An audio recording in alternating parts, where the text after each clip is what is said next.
Hello and welcome to Highway to Hoover, a production of SEC Extra over at d1baseball.com. I'm your host, Joe Healy, joined as always by my good friend and co-host, Mark Etheridge. Second week in a row, we are coming to you with a live episode of Highway to Hoover. Last week's, of course, before the SEC tournament was, pre-planned and, mapped out and announced ahead of time. This one is more kind of off the cuff because we're recording here on Wednesday night. We wanted to give people as much lead time as possible to listen to this before regionals. So we thought, hey, if we can catch some folks live, let's do that. But if you're listening to this, your normal podcast way, we appreciate you as well. That will obviously not change anything about your experience here. We are going to preview regionals this weekend. We're going to go through all 11 regionals that involve an SEC team. We'll start with the hosts. We'll move on to the ones that involve, SEC 2s and 3s. But before we're done here, we will have touched on them all. We'll get to that in just one second. But first, I have to let you know that this episode of Highway to Hoover and every episode of Highway to Hoover is brought to you by Pitch Logic, the system used by players, coaches, scouts, and instructors at all levels of play, from youth leagues to the big leagues.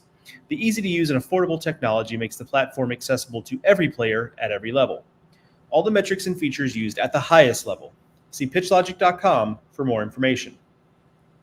All right, Mark, how would you say on a scale of 1 to 10, 10 being the best, how have you physically recovered from the week in Hoover? Well, it was a great week in Hoover. The games were they had stakes, at least for many of the teams. You had some clubs helping themselves. You had some teams that really didn't have a lot to play for, but, they still showed up, and we got to see some stars play. And then the whole LSU dynamic is kind of hard to wrap my head around, considering they were 3-12 in conference play after week 5, and now they're a 2 seed and a team that a lot of people are expecting to go in to North Carolina and potentially win a regional. Boy, did I not see that coming at the beginning of the week. So all of that, is just a lot to wrap your head around. I do think that, looking back at the regional, from last week, 11 SEC teams got in the field, 5 are, top 8 national seeds. Both of those are records. But it kind of sets us up for the future, doesn't it? I do think that as Oklahoma, who, was the number 9 overall seed, Texas, who's a regional team, join the league next year, you expect 11, you expect maybe 12 some years. So that's going to be, one of the fascinating things, looking ahead to the future. And this year sort of is that bridge in order to prepare us as we move into the new landscape of our sport. Yeah, the SEC produces so many statistical anomalies with the field of 64, like the year where there were 7 hosts and no other SEC teams got in. Yeah. This year there's 5 top 8 seeds and no other hosts. Just weird stuff tends to happen, but that's like last year, even you had 8 hosts and 2 high 2 seeds and no bubble teams. I mean, yeah. that's kind of odd, right? It's just, for sure. Yeah. Just weird deal there. I see we got some comments already. We will get to those. If you're joining us live, we will try to get to as many of those as we can. We're not trying to have another 2-hour show. I can guarantee you that. Not like last week. So we will speed through some of this stuff. So without further ado, we'll get to some of these hosted regionals, and then I will kind of impose a break in there to look over at the comments a little bit. Let's start with the number 1 overall seed, Mark. You've got Tennessee. They're hosting, obviously. They've got Southern Miss, Indiana, and Northern Kentucky in their regional. It feels to me like this is it should be a good draw. The number 1 overall seed, right? That's what you've earned. But Southern Miss is a good team. Yeah. I'm just not sure in an offense-friendly ballpark with 3 other offensive teams. I'm not really sure it's the type of party Southern Miss really wants to be invited to. And so in that regard, if you're looking for 2 seeds that are, the trickiest, I don't know that I would put in this context Southern Miss in that group, and I think it makes it a decent draw for Tennessee. Yeah, I think the only place I would say with Southern Miss where I feel good about is they've won 14 out of 15. They are playing their best ball of the year. it's just a shame that they get sent to the number one team in the country, right? Because if they were in a different regional, yeah, they might be a trendy pick here. But no, I do not think that they can match up offensively with the Vols. Because I mean, Southern Miss has a couple of really good pitchers. They're going to have to use one against Indiana, and assuming they win that, you've got Nico Mazza against Tennessee. And say you win that, but then what do you have? You know, when you face them again, oh boy, that's that. You know, Tennessee is just a juggernaut offensively, and I think the thing about Tennessee is, you know, they're pitching better. They had a like a little dip during the season. They were still winning games where they weren't really, their offense was carrying. They weren't pitching as well, but man, their team was really good last week in Hoover. Um, the combination with Stamos and Causey has been really been phenomenal in their game one. I don't know how they'll pitch, you know, against Northern Kentucky, but it probably won't matter because they're going to score a lot of runs and they're going to pitch well enough, and they may pitch better than that, but they're at least going to pitch well enough to advance. I think the other part of this is, you know, with Indiana, they were a team early in the year that we had really high hopes for, and they kind of dipped, and boy, had they turned it on late in the year and you know, played their way into the postseason. They played really well in the Kentucky Regional last year. So it's a, you know, Southern Miss, you know, won a regional. Indiana played well, made it to a regional final. These are teams that aren't going to, you know, they aren't going to buckle under the pressure, and there will be a lot of pressure in Lindsey Nelson because that place will be nuts. But they've at least seen it before, where a lot of teams I think might not handle it as well. So, but yeah, I'm with you. I mean, Tennessee's a huge favorite in this regional. I don't expect them to lose a game, and heck, they might not even be tested. I mean, with the way that they've proven themselves as the number one team in the country. Speaking of drawing teams that have some experience in the postseason, and this I think is a tough draw, is the number 2 overall seed Kentucky. Their 2 is Indiana State. Yeah. And this is where when things like that happen, it's not really fair to either party. Correct. That, you know, from Indiana State standpoint, they were a host left on the cutting room floor. Now, whether they were hosts on the pecking order 17, 18, 19, we don't really know, but we know they had to have been pretty doggone close. So to get sent to the number 2 overall seed, that's not great. And then from the flip side, Kentucky had to see that come out and go, oh, great, thanks. Like, right. You know, and not just because obviously Indiana State is good and experienced, but they're a little bit of a mirror image of Kentucky. That's a defense. That's a team that's going to play defense. They're going to throw a bunch of strikes. They're not necessarily the most athletic, like flashiest team out there, but they play a similar style of baseball to Kentucky. And so if Indiana State does it better, like that might just be the difference there.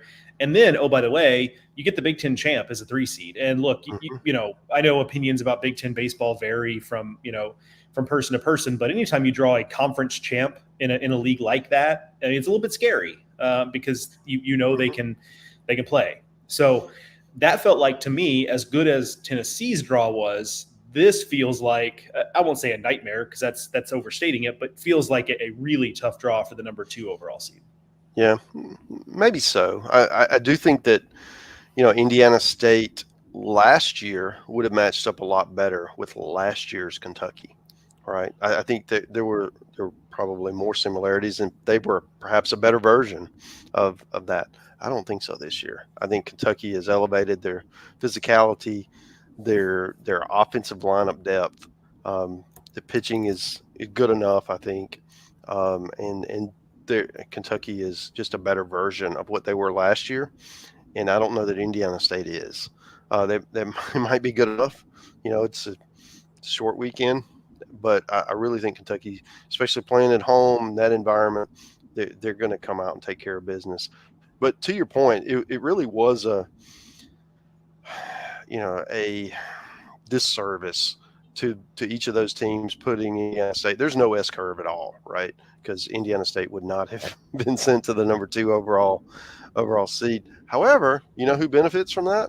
Folks like us who get to watch these 2 teams play instead of playing someone else that, you know, might not be as compelling. Because this should, to your point, this should be a really fun fun regional. Throw in Illinois in there, who's had a lot of success.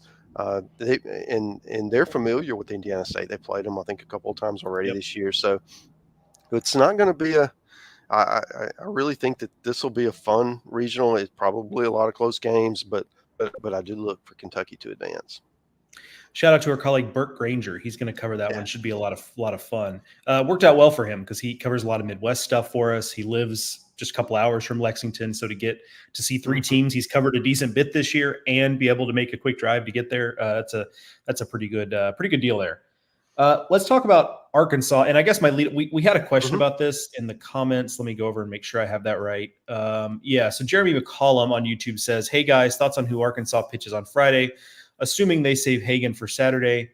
I would tend to agree, Mark. I mean, I think obviously never say never, who knows, but I would be shocked if Hagan Smith takes the mound on Friday. I think you save him for a Saturday. This feels like maybe a Mason Molina kind of game to lead off the regional.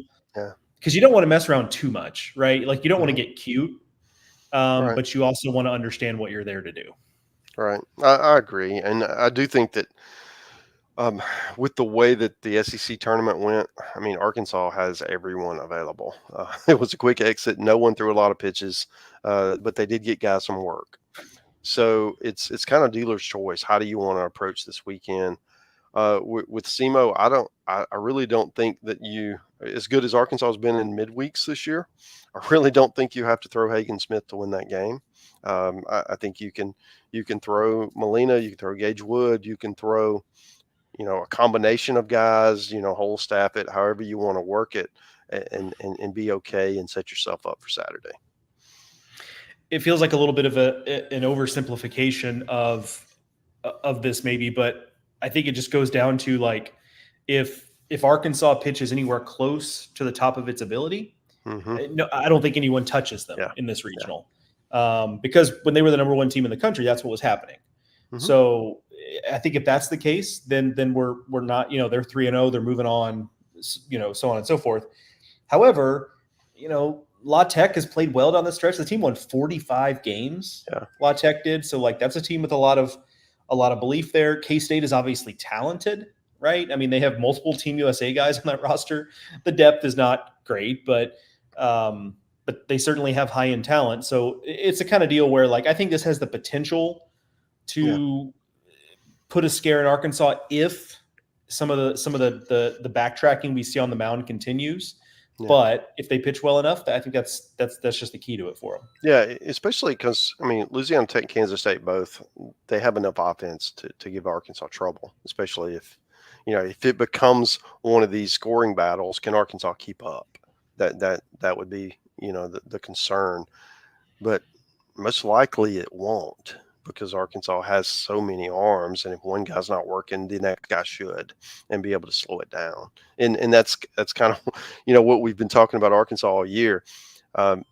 Everybody's not going to have their best stuff every day, but they just have so many freaking dudes, man. They just roll the next guy out there, and they're able to shut people down, or they don't have to extend guys, right? Because a lot of times where you get in trouble is the second time through the order, or sometimes it's facing the guy where it's not a good matchup for you. But and most teams have to do that anyway, but they don't, because they'll just flip the soft lefty in there against that guy, or the hard throwing righty, or whatever matchup works best. So I do like Arkansas in this regional. I think that they'll be able to get some momentum after not playing well the last really few weeks, and be feeling pretty good about themselves as they host a Super. As we move on to Texas A&M, I will toss this ball right back to you on this one, Mark. I have to imagine that A&M was not thrilled, although they probably had to expect it on some level, not thrilled to see Texas pop up in the regional. Because well, yeah, I mean, who among us wasn't excited? Last time that will be an option for those two teams to play in a regional. So I have to imagine they weren't thrilled about that, but I think there's an argument to be made that they should be just as nonplussed about drawing the Cajuns, because I mean, the Cajuns can really pitch, and that's different That's different than a lot of these mid majors that come in there playing well. You see, okay, these guys can really hit, and maybe they have a guy on the mound, but the depth isn't good. With Louisiana, I mean, that team can really, really pitch, and so it's a situation where, hey, if Braden Montgomery continues to struggle at the plate, if the lineup depth doesn't come through, and it's just the Gavin Grahovic and Jace Laviolette show, well, the Cajuns are good enough to pitch around those guys and maybe have some success. So, as scary as Texas is in that regional for them, like they also can't take the Cajuns lightly. Yeah, I totally agree. I mean, that's the thing with A&M. The good thing they have going for them is playing Grambling in the opener. They can pitch off. I mean, that's arguably the worst team that's still playing. Everybody's dangerous, but I do think that offensively they'll be able to have their way. So you don't have to use Ryan Prager against them. So that would set him up to pitch a potential second round game against the winner with Texas, with LeBaron Johnson. The Cajuns are throwing Andrew Herman. That's a really good freaking matchup for opening day. That'll be one that you'll want to tune in for. And if somehow Texas does win, then you're looking at Texas and Texas A&M playing each other on Saturday night. In Bluebell, the place will be absolutely electric. That'll be one of the best scenes in all of regional play. And you know what? It's the last time they can do it because Texas will be in the conference next year. So nothing against the Cajuns. They can come back and get back in this thing on Sunday. But I really do want to see that Saturday night with A&M and Texas just for the spectacle of it, because that could be something we remember for quite a while. Yeah, I'm with you, but it would be a very Raging Cajuns under Matt Beggs kind of spoil thing it. to just be like, you know what, like nobody wants to see us in this winner's bracket game, so like we're gonna go do it. Like that that would be a very on brand thing. Because I mean, Texas, while they are one of the best 3 seeds, they could have very easily been a 2. Louisiana, they won the Sun Belt. It's a really good league, and they can pitch. So, and they have enough offense. It's Kyle DeBarge is arguably the best shortstop in the country. He's a really good player. So, and they got some players. It's just the question of, how are you going to make that transition to the postseason, the big stage against the big name brand team, and then you got 2 of them. Say if you win one, then there's the other one waiting. Yeah, ifs, ands, and buts, obviously, but if the Cajuns, they lost a series to Rice early in the year. Like, if they don't drop some of those games, maybe they get into hosting range, right? Because if you win the Sun Belt, you kind of expect that they'd be in that mix. They just never were, just because the RPI was never there. All right, one more host, and then we'll take a quick break to look at some of these comments here. But obviously, the Georgia Bulldogs round out last top 8 in the group. That's where I will be. Part of the weekend, I'll be bouncing between Athens and Clemson. Nice little 90-minute drive between the two. But I will start my weekend in Athens. It feels like a good draw for Georgia. UNC Wilmington, a very good year for the Seahawks, but one of the softer number 2s, just statistically speaking. But Georgia Tech does complicate things because, A, you have that rivalry factor, but then also, B, they are a team that has been playing better lately. And it's a different Georgia Tech. Like this team, I did the preview for this regional, obviously, and like Georgia Tech fields the ball now. That was not a thing they did before. They used to, be real good at kicking the ball around. They're not doing that anymore. They obviously can still hit. So that adds a little trickiness here, but I think generally a pretty favorable draw for Georgia. And it's first time hosting in a little bit. Yeah, it certainly looks that way on paper. I think that the part that would give you pause is Georgia Tech has played some of the best teams in the ACC and had some success. All right, so they're not going to be, oh wow, we can't compete because we're going into mighty Georgia. I think they'll be ready to play. And the other part of this is Wilmington has been hearing, like people like me all week saying, well, you were one of the worst 2 seeds in the tournament, and I can't wait to see Georgia and Georgia Tech. Well, that's that's the kind of thing that people tune in for. I wouldn't be surprised if Wilmington has a really good showing this week, and they were, one of the most consistent teams all year, and as a result, they got rewarded with a 2 seed. So that part's pretty fascinating. Now, from a Georgia perspective, I don't know what they're going to do on the mound. Who will they throw against Army? Do they throw Leighton Finley? Do they find someone else to throw the opening game and save Finley for the potential showdown on Saturday? But offensively, especially they can hit when the weather is not great, but when the weather is warm in Foley Field, it's a launching pad, and so certainly Georgia Tech can take advantage of that. But we know what Georgia can do, so that's going to be one of those weekends where the ball flies, and Georgia, that's the game they want, right? That they don't really want to play a 3-2 game. They would love it to get dirty and let's play 15-12. And I do think that they can mix and match enough on the mound where it's not that way. But if it does, turn into that, well, Charlie Connon, Corey Collins, and Trey Phelps and those cats, bring it on. We'll play home run derby with you and be pretty successful. You're on mute. Thank you. No matter who's in that regional final, it has a chance to be real offensive. Yeah. Like that's just kind of the reality of it with the way those teams swing the bats. Wilmington included. Charlie Condon, the best hitter in the regional. Then after that, Corey Collins, Drew Burris, you're in that conversation. But it doesn't take you long to get to Tanner Thatch, who hits for UNCW and is a really good ball player. I believe cousins with Catfish Hunter is a fun fact about Tanner Thatch at UNC Wilmington. Nice pull. The pride of Perquimans County up in northeast North Carolina. I remember Catfish. Yeah. Yeah. I think I had that right. Cousin or something like that. Okay. Let's look over some of these comments we have here. We've had a few in there, so I appreciate you guys jumping in early. This is less of a question, more of a statement, but we can use it as a jumping off point. Cameron Carter says, I think LSU has a great chance to host a super if we can get through Chapel Hill. I like our chances of getting to Omaha, though, the way it's shaping up. Boy, what a difference a week makes in terms of, feeling yourself with your team. And you should, Cameron. Like, they played really well last week. That's not I don't disagree with you. But just to give some context to what he's saying, so the LSU is in Chapel Hill, and that's obviously not going to be easy. UNC is like quietly really an excellent team this year. It feels like they're probably the quietest, dominant conference champion that I can remember for whatever reason. So that's obviously not going to be easy. But if you do get through that, if anybody but A&M wins the regional opposite you, it'd be Arizona.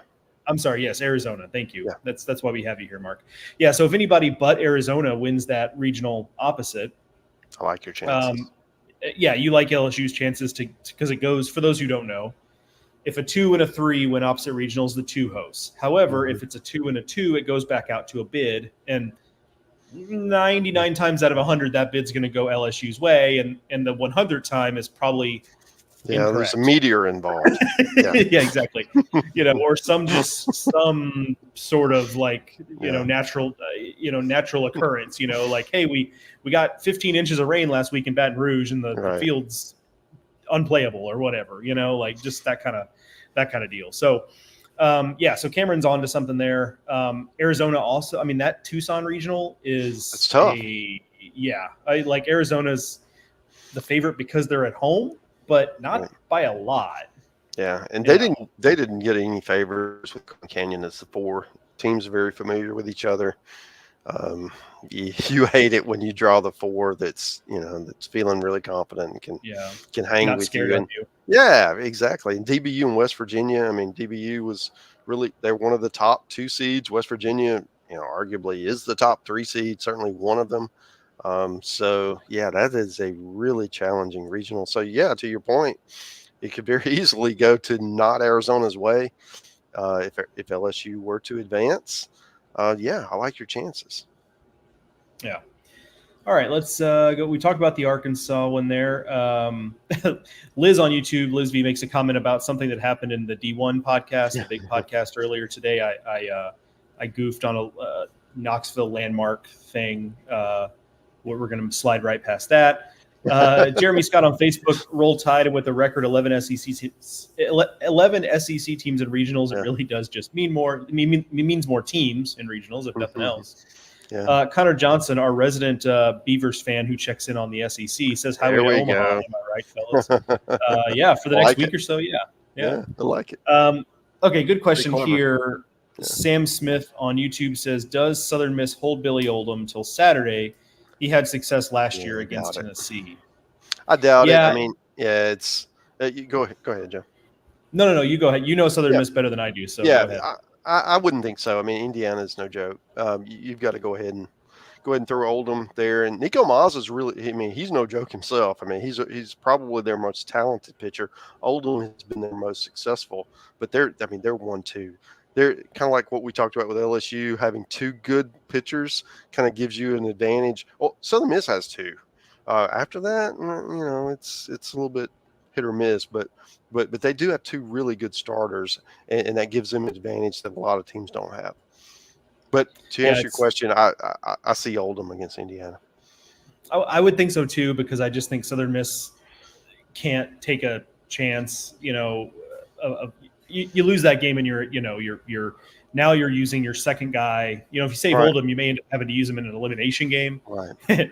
And now you've just kind of burned it up. So, I think they'll go conservative on that, just given the opponent there. Okay, Colin Boone on YouTube, a similar question, says, I'm interested to see who A&M throws on Friday. I would think probably Sadeo, and that sounds right to me. I mean, Mark, as you mentioned, it's probably not Prager, but I could see – or Rudis. I don't even know that they – Yeah, I think it's one of those two. I think it's Rudis or Sadeo. I would probably throw Rudis, and he gives you 3 or 4, and you hope your offense stretches it out, and then you can go to whoever. Right after that point, that would be my thought. But Schloss knows way more than I do. But I do think that would be the way I would approach it, and just let your offense carry you, and he can throw enough strikes to not give the game away, and you'll be successful. Well, I mean, that's the thing against a team like Grambling. The one thing you cannot do is either throw the ball around or walk people. Like, you just throw strikes, you make every routine play, and you're going to be fine. I also wonder if it's not an opportunity, if you're not sure what you have right now in Tanner Jones or Justin Lampkin, I'm not so sure that maybe that's not an opportunity to throw one of those guys in there and say, hey, big dog, just throw strikes. Yeah. Just relentlessly throw strikes and give them an opportunity to maybe have a positive outing to get things going in the right direction. So, I like this that. is and that can help you for the following week, because what if they go out and just shove? And then you have a confident guy who just coming off an incredible outing that you can use in the Super. So that's another option. And that's the benefit of having having as much having the 4 seed that you feel comfortable playing, and you have all of your options available. You have the whole playbook, as they would say in football. Linkcraft21 on YouTube says, how much does Florida losing day one in Hoover affect them? Does it help them because they can kind of reset after being in must-win mode, or does it hurt them because they lost momentum from that UGA series? I would say, Mark, we don't know. Like, it could go either way, or it could just be a coincidence, right? Like, it may mean something, it may be nothing, but we're not going to know until they take the field and we see how they look, frankly. Yeah, one of the things it did do is, Florida's been in playoff mode for really the last month of the season, trying to stay over 500 overall. And Liam Peterson pitched really well down the stretch. His last three outings were his best, since maybe opening day. And I do think that having him, and he got a week of rest, he's going to be the opening day starter against Nebraska, and their Big Ten pitcher of the year that they're having to face. Is it Sears? Is it Sears? Brett? Yeah, Brett Sears. Yeah, Brett Sears. Yeah, that's what I was thinking. So I do think that's the right move to throw him. I saw a lot of people wondering if Cags was going to throw the opening game. I think Cags didn't pitch that well against Georgia. Peterson was so much better. He's probably a guy you feel more confident in right now for Sully. So I like that. So I think having the reset can help you. They were also kind of banged up a little bit with a stretch run. We'll see, if everybody can kind of get back to full speed. But they're missing 3 starters anyway. So it's, full speed is a relative term when you're Florida right now.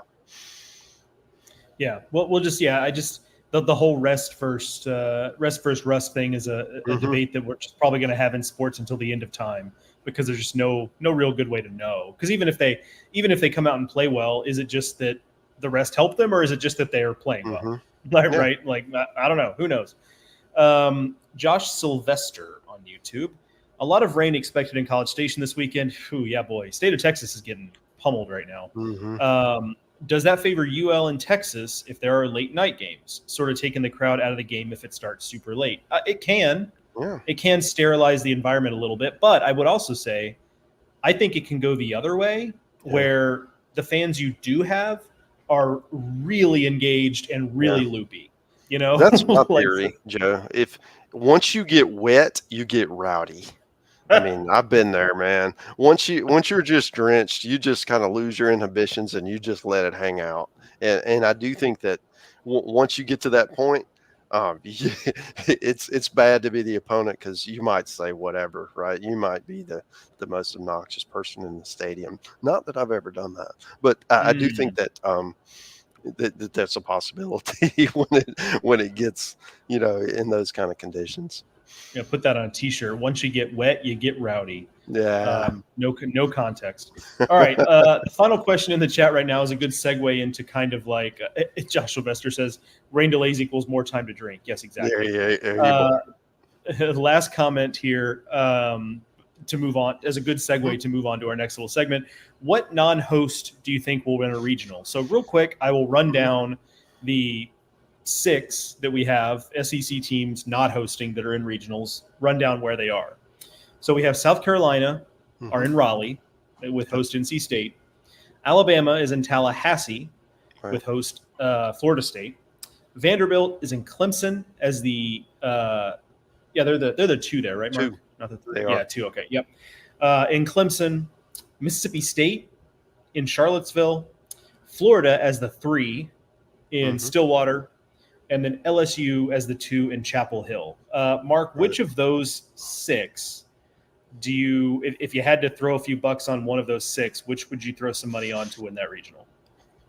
It would be LSU or Mississippi State. It would be those 2. I think those are the teams that are playing the best right now. I mean, if LSU was somewhere else other than North Carolina, I'd feel a whole lot more confident.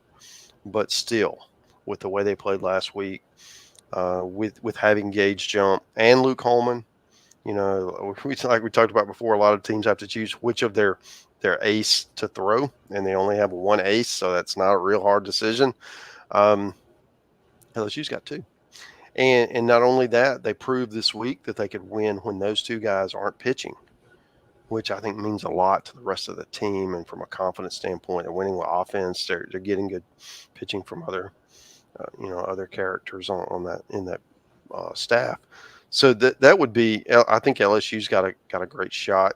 Mississippi State is interesting to me, and I don't want to spoil our preview of this, but I do think that with the way that they can pitch it in Virginia is a very offensive club. They're going to score runs. If Mississippi State shoot up with them, I don't like their chances, but maybe they don't get in a shootout with them. If it's Costin and Control Sanja and whoever's after that, right? If they're able to auger, if they're able to pitch the way that they did in Hoover, then Mississippi State they can shut down anybody. So I think those would be the most likely candidates. Not that the other ones can't. Certainly they're 2 seeds in Florida. And Florida's a freaking dangerous 3 seed. So I think they all have possibilities, but those would be the 2 most likely. Yeah, I'll throw another note in there, because I think these 2 regionals kind of go hand in hand, and that's Vanderbilt in Clemson and South Carolina in Raleigh, in that those are 2 hosts that have a little bit of baggage with hosting. Yeah. So Clemson has lost 5 straight home regionals. 2 of those were won by Vanderbilt in 17 and 18. Wow. And same thing for NC State. Less history, but NC State got to Omaha a few years ago. Well, they didn't play at home. Yeah, they went to Arkansas. Now in regionals they might have, but they went to Arkansas to go to the Super. So that is a team that has hosted and lost before. Remember in 2018, Army beat them in the opening game of the regional. So that's another place. Not quite as much history as Clemson or Georgia Tech, although Georgia Tech's not hosting. Georgia Tech and Clemson are two teams that just have a heck of a time winning a home regional. But so NC State and Clemson, both recent examples of losing home regionals. That stuff can, you can't really hold that against this team necessarily, but it is something that kind of hangs over the proceedings, and certainly the fans know it. And so it can create like kind of almost like a tension in the stadium. Angst. Right. Especially if things aren't going well. And so I think there are opportunities there for Vanderbilt. I don't like some of the matchups with South Carolina there because I think there's some offensive teams there, and South Carolina's pitching is so fluid from game to game. That makes me a little nervous. But Vanderbilt, it wouldn't shock anybody just because they're Vanderbilt, like to show up at Clemson and just, Vanderbilt's the best team right now. Right. Yeah. Obviously, we'll have to see what we get from Carter Holton out there, like supposedly available this weekend, but did not pitch at the SEC tournament. And it's not like Vanderbilt went 1-0 or 0-2. They were there. They played, I think, 4 games, and he didn't pitch. So, that tells you something about where he was at. So we'll have to see on that. I'm not, even if he does throw, I'm not going to hold my breath that he's the Carter Holton. Just because if he was in that kind of form, you'd think we'd have seen him last week, but who knows? Right. And then the last time we saw him, he wasn't himself either. So correct, yeah, his outing against Kentucky was not good. So that'll be an interesting thing to follow there. The two we haven't talked about, Mark, of these 6, really, we haven't talked about. Really, the big one we haven't really talked about is Alabama and Tallahassee. Yeah, and that one's just tough because Florida State's been really good this year, and also Alabama's in a tough spot where they're going to have to throw Ferrone in the opener, and then you're kind of from there. Do you go Ben Hess, who has stuff but has been so inconsistent, or do you go with a freshman? That's just a tough decision to have to make in a game that big. So that just feels like a tough spot for Alabama. Yeah, you're right. But at least they have 3 guys that have been starting for them down the stretch, where a lot of teams are struggling to find 1 or 2. I think the other part of this is there's a short porch in right field. Alabama has 6 position starters who are left-handed. A lot of them have power. It's kind of tailor-made for them offensively. The question is, are they going to pitch enough? Because I think they're going to hit. I think they'll score runs in Tallahassee. Central Florida or UCF can pitch really well. That's the strength of their team. So that'll be an interesting, if Alabama comes out and scores against them, because I'm assuming Florida State's going to throw Jamie Arnold against Stetson. It's kind of interesting with Florida State and Stetson. They played twice this year. They played in Stetson in DeLand, and Stetson won. They played in Tallahassee in March, and it was 1-0.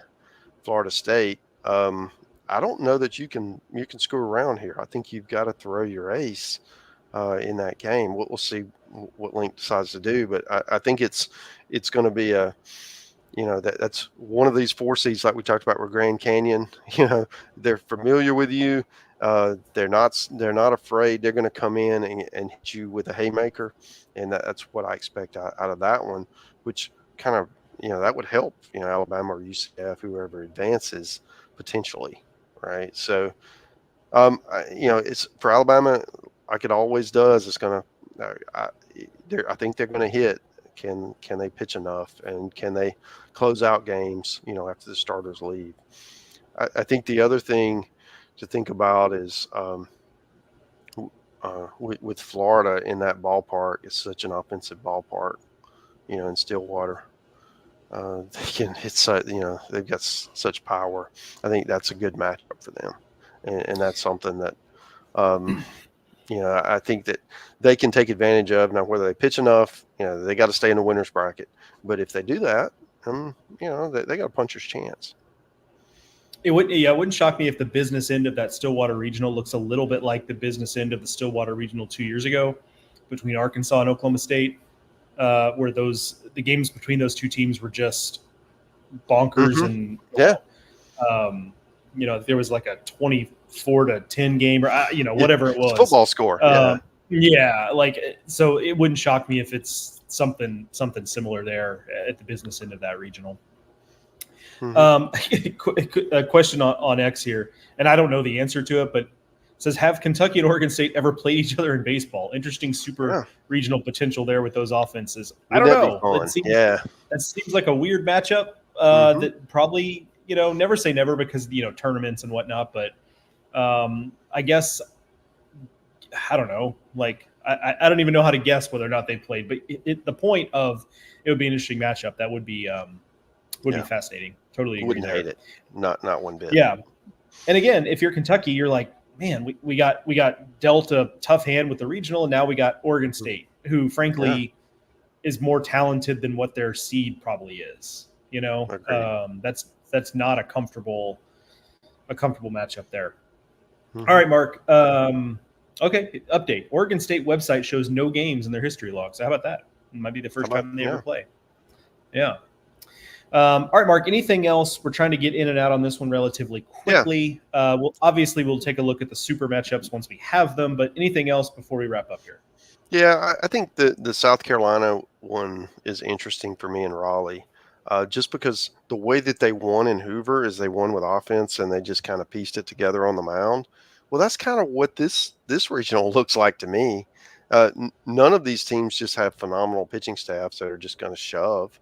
So I do think that there's an opportunity just to ugly this game up, or this weekend up, and try to win them 8-7, right, or whatever it is. So where, if South Carolina would have gone to somewhere with just a ton of aces, I wouldn't like their chances at all. But something like this, after the way they played this week, I was impressed. I mean, I came in with relatively low expectations. And boy, they played well. I mean, especially if Cole Messina picks up, where he left off, you can't pitch to him right now. And when you have a guy like that, it just elevates everyone else because there's always somebody on base. So that part is interesting to me. I guess the other thing would be the way that Vandy swung the bats. We talked about their pitching earlier. They really have not been an offensive club, but they were in Hoover. And if you can do that against some of the pitching staff that you saw in Hoover, you can do that against Clemson. You can do that against Coastal. So I do think that there's a chance. Vandy they play so well in Hoover, and they play pretty well at home. They haven't played well on the road this year, and you're going to be in a pretty raucous road environment in Clemson. So that's an opportunity, right, to try to elevate their team to do something they really haven't had a lot of success doing. One thing in the Vanderbilt regional that is a complicating feature is that their opening game is against Coastal Carolina in Gary Gilmore's last season. Yeah. So you're going to get Coastal is not going to phone this in is what I'm saying. They're going to come ready to play. And then, oh, by the way, you win that game. Let's assume Clemson wins too. You're probably going to have to deal with Aiden Canuck, who might be the best freshman pitcher in the country. Aiden Canuck was what we kind of thought that maybe Liam Peterson or Ethan McElvain would be all year. Dude's got a sub-3 ERA, 100 some odd strikeouts, just insane numbers. So have fun, Vanderbilt, is what I'm saying. I will be there for part of that regional, which brings me to one more comment. This is a good opportunity on the way out. Jim Connor says, what is squeeze play? And oh, my friend, are you in for a treat? Yeah. So if you have ESPN Plus, there's a program called Squeeze Play hosted by Mike Rooney, who you probably know, our colleague Mike Rooney. He basically sits in studio all day. I think they let him go to the bathroom and eat, but I can't be certain. Yeah. He sits in the chair all day, sometimes with Matt Schick, sometimes with Chris Budden, sometimes with Chris Burke also involved. Kyle Peterson, I think, is in the mix. Well, KP might be calling a regional, but regardless. KP's in Stillwater this week. Right. Okay. Yeah. So a rotating cast of characters, but Rooney is the centerpiece of it. And basically they're going to be monitoring every game going on. And it's basically NFL Red Zone, but for college baseball during regionals. So that's on ESPN Plus all the time. Also, if one game ends early on ESPNU or whatever, and the next one doesn't start for an hour, they'll put Squeeze Play on for an hour. And so you'll catch it during the day on the regular channels too. But if you have ESPN Plus, it's on there all day. So that's a good place to go if you kind of just need to figure out like where is everything right now, like where are we in the day. But that is it's also great a good when segue. your team isn't playing, right? Correct. Right. Correct. It's perfect because you get a taste of everything else. Right. That's a great point. Yeah. That is a good segue too, because I was going to mention we've got people all over at D1 baseball. Yeah. I'll be covering Vanderbilt's weekend in Clemson. Georgia's hosting in Athens. Aaron will be in Chapel Hill and Raleigh, so he will have coverage of South Carolina and of LSU. I'm just doing this off the top of my head. Kendall will be in College Station whenever it's not raining. So there's that. Burt Granger will be in Lexington, so he'll be covering Kentucky. We do have someone going to Knoxville, but I cannot remember who they said it would be. Walter Villa. Walter Villa. Oh, what a treat that is. Walter Villa, a great profile writer. Always kind of interesting to see his takes on things. Yeah. Patrick's going to go between Patrick Ebert's going to go between Fayetteville and Stillwater, so that's Florida. Okay, that's Florida and Arkansas. Yep. So like that's most of it right there. So if you are a fan of an SEC team in regionals, Shotgun's going to be in Charlottesville, where Mississippi State's going to be. Well, there you go. So everybody but me, and I'm going to be trying to cover it all from the command center here. We were talking about this before we started the show. I'm going to, I've got the Apple TV with a quad box up there. I've got the iPad sitting down here. I've got a laptop sitting down here. And then I'm trying to write and cover some stuff and tell you what's happening and why it's important and how this sets up for the next day, all of that. So we'll have you covered one way or the other. So great place to be. No doubt about that. Well, it's going to be a lot of fun. Hope this was helpful in getting you a little more excited about regionals. Mark and I, of course, are extremely excited about it. Looking forward to it. So that's it for this episode of Highway to Hoover, a production of SEC Extra at D1Baseball.com. Thank you to Pitch Logic for sponsoring this and every episode of Highway to Hoover. Thank you to Mark, as always, for joining me. Thank you all for listening and watching, and we'll talk to y'all soon.